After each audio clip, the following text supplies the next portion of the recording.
আসসালামু আলাইকুম প্রিয় শিক্ষার্থীবৃন্দ, সম্মানিত অভিভাবকবৃন্দ এবং আমার সহকর্মীবৃন্দ, যে যেখানে বসে আজকে আমার এই জীববিজ্ঞান অনলাইন ক্লাসের সাথে যুক্ত হয়েছেন, সকলকে আমার পক্ষ থেকে আন্তরিক শুভেচ্ছা এবং অভিনন্দন। প্রিয় শিক্ষার্থীরা, গত ক্লাসে আমি তোমাদের সাথে নিউক্লিক অ্যাসিড সম্পর্কে আলোচনা করেছি। আজকে আমি তোমাদের সাথে আলোচনা করব ডিএনএ। ডিএনএ কি এবং ডিএনএ এর ভৌত গঠন, রাসায়নিক গঠন, ডিএনএ এর কাজ এবং গুরুত্ব। প্রিয় শিক্ষার্থীরা, ডিএনএ হলো ডিঅক্সি রাইবো নিউক্লিক অ্যাসিড এর অ্যাক্রোনিম বা সংক্ষিপ্ত রূপ। অর্থাৎ ডিএনএ হলো ডিঅক্সি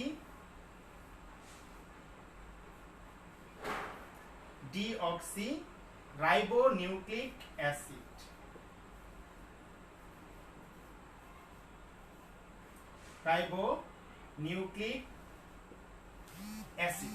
রাইবোনিউক্লিক অ্যাসিড এর সংক্ষিপ্ত রূপ। ডিএনএ হলো জীবের বংশগত বৈশিষ্ট্যের ধারক এবং বাহক। আর এই ডিএনএ এর গাঠনিক একক বা গঠন একক হচ্ছে নিউক্লিওটাইড। এই ডিএনএ অসংখ্য নিউক্লিওটাইডের একটি দীর্ঘ পলিমার। পলিমার বলতে আমরা যেটা বুঝি, যেরকম ভাবে আমরা এরকম অসংখ্য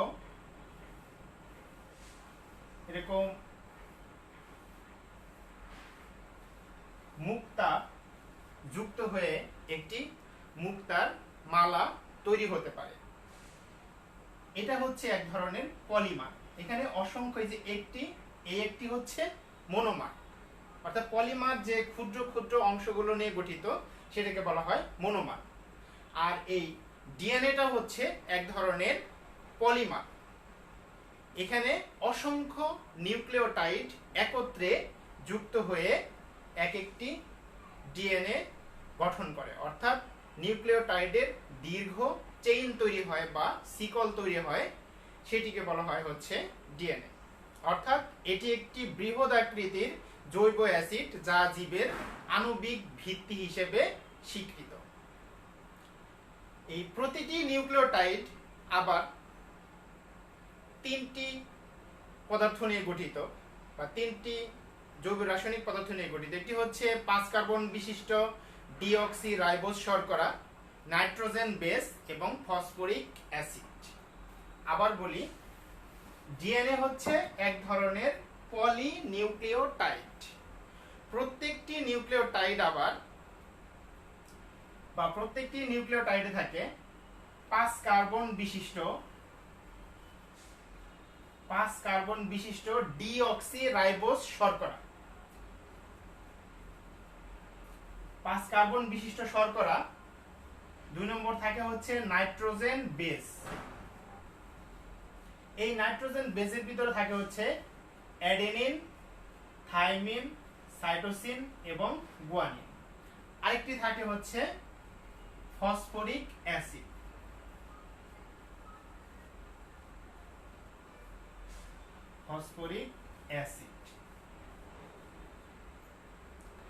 তাহলে আমরা দেখলাম যে এক একটি নিউক্লিওটাইড কি নিয়ে গঠিত? 5 কার্বন বিশিষ্ট ডিঅক্সি রাইবোজ শর্করা, নাইট্রোজেন বেস।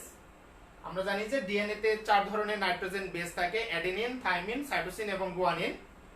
3 নম্বর হচ্ছে ফসফরিক অ্যাসিড। এখন আমরা জানবো হচ্ছে ডিএনএ এর ভৌত গঠন। ডিএনএ আবিষ্কৃত হবার পর থেকেই এর প্রকৃতি, গঠন উপাদান এবং ভৌত গঠন সম্বন্ধে জানার জন্য বিস্তর গবেষণা শুরু হয়ে যায়। পরবর্তীতে 1953 সালে বিজ্ঞানী ওয়াটসন এবং ক্রিক ডিএনএ অণুর ভৌত গঠনের একটি মডেল উপস্থাপন করেন, যা পরবর্তীতে সর্বত্র স্বীকৃত হয়। এবং এই ওয়াটসন এবং ক্রিকের এই ডাবল হেলিক্স মডেল আবিষ্কার করার জন্য তারা 1963 সালে নোবেল প্রাইজ লাভ করেন। এখন আমরা আলোচনা করব ওয়াটসন এবং ক্রিক কর্তৃক উপস্থাপিত এই ডিএনএ ভৌত গঠন সম্পর্কে, যে ডাবল হেলিক্স মডেল, সেই ডাবল হেলিক্স মডেল অনুযায়ী এই ডিএনএ ভৌত গঠনের যে বর্ণনা দেওয়া হয়েছে সেটি। এই ডাবল হেলিক্স মডেলের প্রথমেই বলা হয়েছে যে ডিএনএ হচ্ছে একটি দ্বিসূত্রক এবং এটি ডান থেকে বাম দিকে ঘোরানো সিঁড়ির মতো, যাকে বলা হয় ডাবল হেলিক্স। এখানে তোমরা দেখতে পাচ্ছ এটি হচ্ছে দ্বিসূত্রক, এখানে একটা সূত্র, এ একটা সূত্র। ডিএনএ হচ্ছে তাহলে দ্বিসূত্রক এবং এটি ঘোরানো বা পেঁচানো সিঁড়ির মতো। আর এই সূত্র দুটি তৈরি হবে হচ্ছে, এই সূত্র অর্থাৎ সিঁড়ির যদি রেলিং তৈরি হয়, আর এই সূত্র দুটি তৈরি হবে হচ্ছে ডিঅক্সি রাইবোজ সুগার এবং ফসফেটের পর্যায়ক্রমিক সংযুক্তির মাধ্যমে। এখানে তোমরা আবার দেখতে পাচ্ছ এই যে ডিঅক্সি রাইবোজ সুগার এবং ফসফেট পর্যায়ক্রমে সংযুক্ত হচ্ছে। আর এটির এই সিঁড়ির যে দুই পাশের যে হেলিক্স বা সিঁড়ির যে রেলিং তৈরি হয়, সেটি তৈরি হবে হচ্ছে এই 5 কার্বন বিশিষ্ট ডিঅক্সি রাইবোজ শর্করা এবং ফসফেটের পর্যায়ক্রমিক সংযুক্তির মাধ্যমে। আর এখানে মাঝখানে ধাপ তৈরি হবে, সিঁড়িতে যেরকম ধাপ থাকে সেই ধাপগুলো তৈরি হবে হচ্ছে নাইট্রোজেন বেস দ্বারা বা নাইট্রোজেন ক্ষারক দ্বারা। ফসফেট সাধারণত যুক্ত হবে হচ্ছে বা যুক্ত হয় 3 নং কার্বন এবং 5 নং কার্বনের সাথে। আর এই যে সূত্র দুটি, এটি কিন্তু বিপরীতমুখী হয়ে অবস্থান করবে এবং এক পাশে একটি সূত্র থাকবে 3 প্রান্ত উপরে, আরেকটি সূত্র থাকবে 5 প্রান্ত উপরে। এখানে তোমরা দেখতে পাচ্ছ এই স্ট্রাকচারটাতে, এই গঠনটাতে তুমি দেখো যে এখানে 5 নং কার্বন উপরে, এখানে কিন্তু 3 নং কার্বনটি উপরে। কার্বনের এখানে নম্বর করা আছে 1 2 3 4 5, এখানে 1 2 3 4 5, এখানে 3 নম্বর কার্বনটি উপরে আছে, এখানে 5 নম্বর কার্বনটি উপরে আছে। তো এটি কিন্তু বিপরীতমুখী হয়ে অবস্থান করে সূত্র দুটি সবসময়। আর ফসফেট সবসময় যুক্ত হবে 3 নং কার্বন এবং 5 নং কার্বনের সাথে। এখানে যেরকম ফসফেট যুক্ত হয়েছে 3 নং কার্বনের সাথে, আর এখানে যুক্ত হবে হচ্ছে 5 নং কার্বনের সাথে। এক পাশে 3 নং কার্বনের সাথে যুক্ত হবে, অপর পাশে 5 নং কার্বনের সাথে যুক্ত হবে। আর নাইট্রোজেন বেস সবসময় যুক্ত হবে 1 নং কার্বনের সাথে। নাইট্রোজেন বেস সবসময় 1 নং কার্বনের সাথে যুক্ত হবে। এই পাশেও 1 নং কার্বনের সাথে, এই পাশেও 1 নং কার্বনের সাথে। আর ডিএনএ তে সাধারণত 4 ধরনের নাইট্রোজেন বেস থাকে: অ্যাডেনিন, থাইমিন, সাইটোসিন, গুয়ানিন। এক্ষেত্রে এক পাশের পিউরিন অপর পাশের পাইরিমিডিন বেসের সাথে যুক্ত হবে। আবার বলি, এক পাশের পিউরিন অপর পাশের পাইরিমিডিনের সাথে যুক্ত হবে। আমরা পিউরিন বেস এবং পাইরিমিডিন বেস সম্পর্কে গত ক্লাসে বিস্তারিত আলোচনা করেছি। তো এখানে আমি শুধুমাত্র বলবো 2 রিং বিশিষ্ট ক্ষারককে বলা হয় পিউরিন বেস, আর 1 রিং বিশিষ্ট ক্ষারককে বলা হয় পাইরিমিডিন বেস। অ্যাডেনিন এবং গুয়ানিন হচ্ছে পিউরিন বেস এবং থাইমিন, সাইটোসিন হচ্ছে পাইরিমিডিন বেস। তাহলে এক পাশের অ্যাডেনিন অপর পাশের থাইমিনের সাথে 2টি হাইড্রোজেন বন্ড দ্বারা যুক্ত হবে। এক পাশের থাইমিন অর্থাৎ পিউরিন অপর পাশের পাইরিমিডিন থাইমিন এর সাথে 2টি হাইড্রোজেন বন্ড দ্বারা যুক্ত হবে।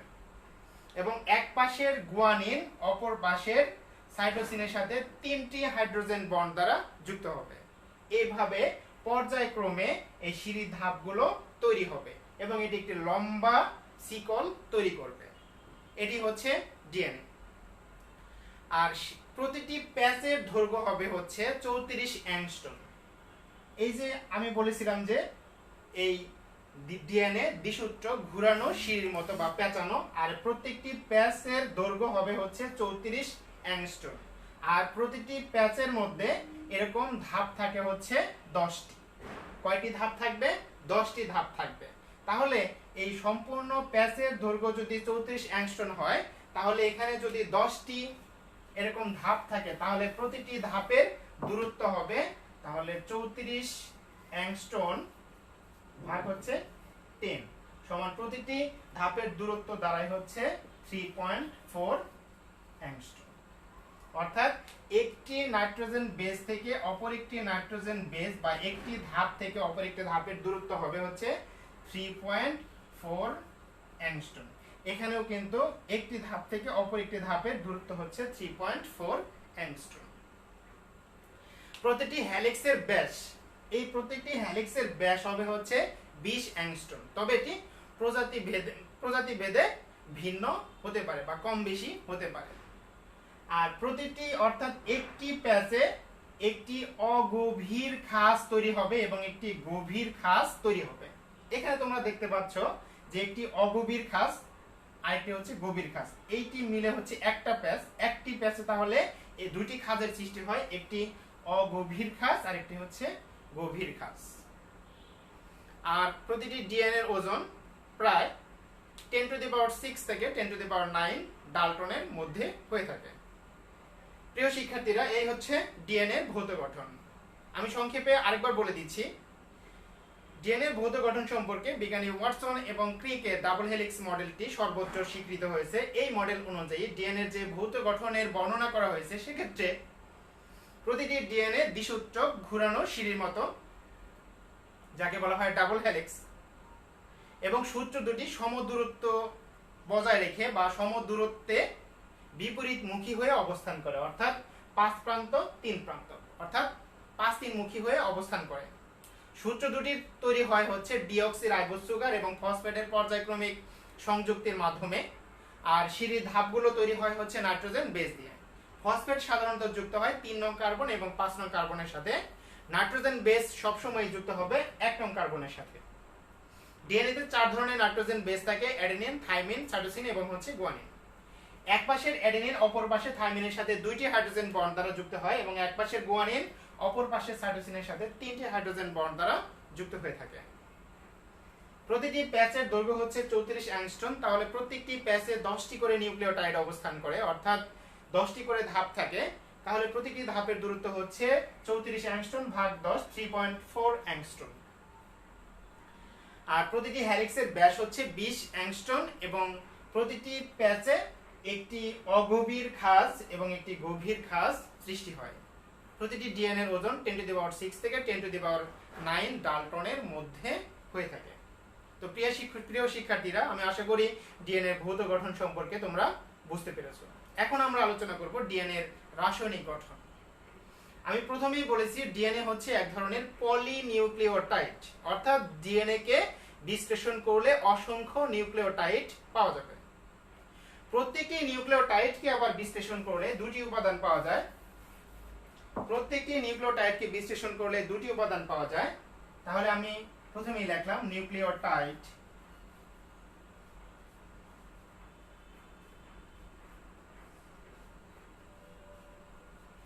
এটা থেকে দুইটি পাওয়া যাবে, একটি হচ্ছে নিউক্লিওসাইড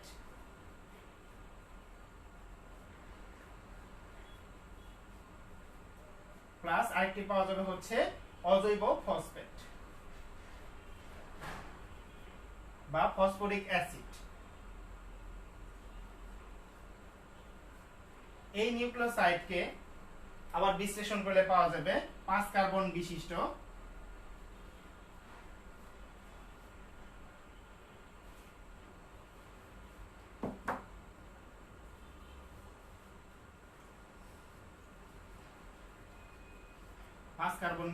শর্করা প্লাস পাওয়া যাবে হচ্ছে নাইট্রোজেন বেস।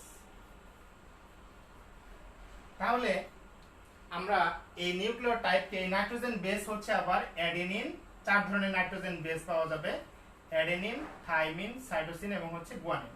তাহলে আমরা দেখলাম রাসায়নিকভাবে সাধারণত প্রতিটি নিউক্লিওটাইড, নিউক্লিওসাইড এবং ফসফরিক অ্যাসিড বা অজৈব ফসফেট, নিউক্লিওসাইডকে বিশ্লেষণ করলে পাওয়া যায় 5 কার্বন বিশিষ্ট ডিঅক্সি রাইবোজ সুগার এবং হচ্ছে নাইট্রোজেন বেস।